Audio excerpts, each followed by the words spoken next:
ए मोहन भैया, एक जानी के पति देव गौना करा के लिया के घर में बैठा देले बाड़े, अपने विदेश कमाए जाता रे और रोकल चाहतारी, रोकतारी, कहतारी कौना भाव में कहतारी। हाँ अरे गवाना करवला ए पिया घरे बैठवला, गवाना करवला ए पिया घरे बैठवला, आहो पियाबा घरे बैठवला, आहो पियाबा घरे बैठवला। अपने चले ला पिया हो, अपने चले ला पिया हो, पूर्वी पानी झिया, अपने चले ला पिया हो, पूर्वी पानी झिया, अपने चले ला पिया हो, पूर्वी पानी झिया, अपने चले ला पिया हो, पूर्वी पानी झिया, अपने चले ला पिया हो,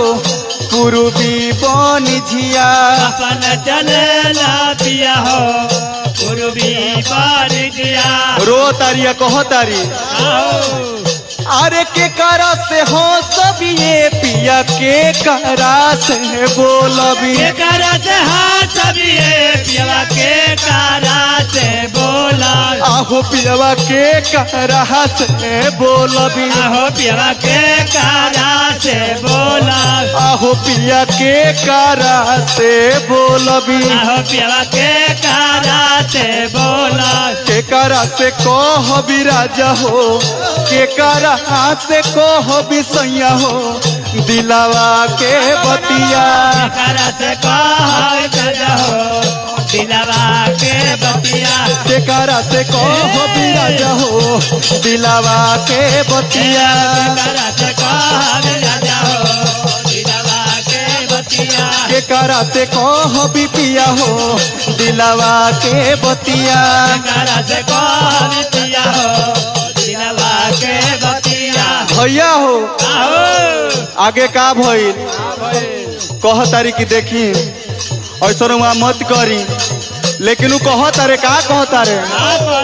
अरे सासू जी से बोली हो ए धनी नौन तो से हंसी हो, सासू जी से बोली हाय धनी नाना दोते हसिया, आहो धनी नौन तो से हंसी हो, आहो धनी नाना दोते हसिया, आहो धनिया नौन दो से हंसी हो, आहो धनिया नाना दोते हसिया, अरे देवरा से करी हो धनी हो, देवरा से करी हो धनी हो, दिलावा के बतिया, देवरा से कहिया धनी हो,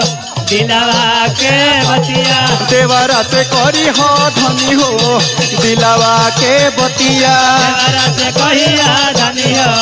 दिलावा के बतिया, देवरा से करी हो धनी हो, दिलावा के बतिया, देवरा से कहिया धनी हो, दिलावा के बतिया। ए नागेंद्र बाबू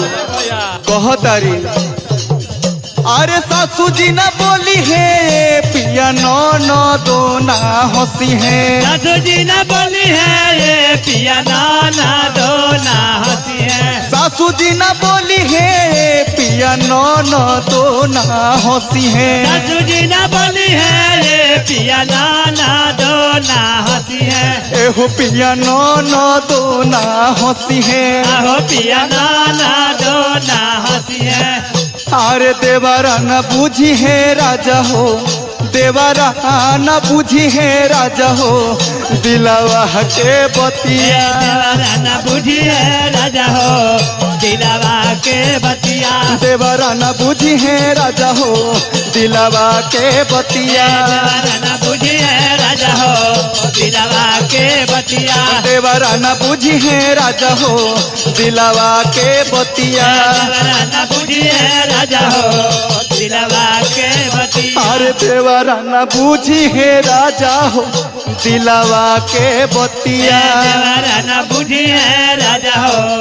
दिलावा के बतिया। जब अतना सुनले हाथ कहता रे कि देखो औरी बना लो ए नगेंद्र भैया, आए भैया। अरे सासू जी के माई ये धनी नौन दो के बहिनिया, सासू जी के माई ये धनी नाना दो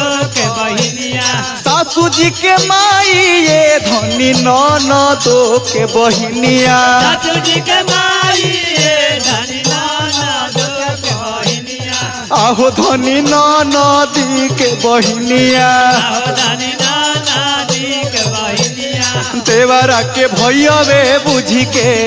देवरा के भैयावे बुझी के कहली हा बोलिया देवरा के भैया वे बुझ के कहली हा बोलिया देवरा के भैयावे बुझी के कहली हा बोलिया देवरा के भैया वे बुझ के कहली हा बोलिया अरे देवरा के भैयावे बुझी के कहली हा बोलिया देवरा के भैया वे बुझ के कहली हा बोलिया अरे गवाना करवाला ए पिया घरे